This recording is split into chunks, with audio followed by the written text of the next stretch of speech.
Ditwah দুর্বল, দক্ষিণবঙ্গে ফের নামবে পারদ। ঘূর্ণিঝড় দিতওয়া উপকূলের খুব কাছাকাছি এসে শক্তি হারিয়ে নিম্নচাপে পরিণত হয়েছে।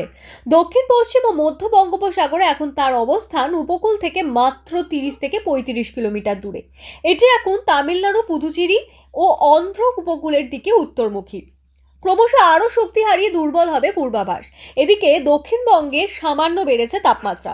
কলকাতার সর্বনিম্ন 20 ডিগ্রি সেলসিয়াস এবং জেলাগুলিতে 15 ডিগ্রি সেলসিয়াস। তবে কাল থেকেই পারদ পতন শুরু হবে। বুধবার থেকে টানা 3 দিন তাপমাত্রা কমতে পারে 2 থেকে 5 ডিগ্রি সেলসিয়াস।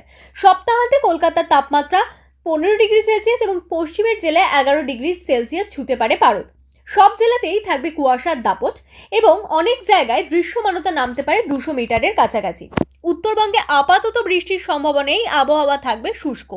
তাপমাত্রায় বড় পরিবর্তন না হলেও সকাল ও রাতে শীতের আমেজ টের পাওয়া যাবে।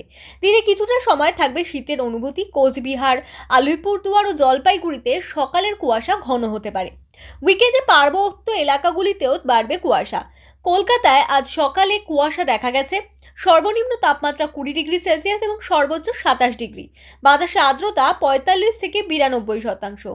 আজ থেকেই উত্তর পশ্চিম হাওয়া বইতে শুরু করবে এবং বুধবার সকাল থেকে তাপমাত্রা কমবে বলে জানিয়েছে আলিপুর আবহাওয়া দফতর। শুক্রবার, শনিবার নাগাদ শহরের তাপমাত্রার পারদ নামতে পারে 15 ডিগ্রি সেলসিয়াসে।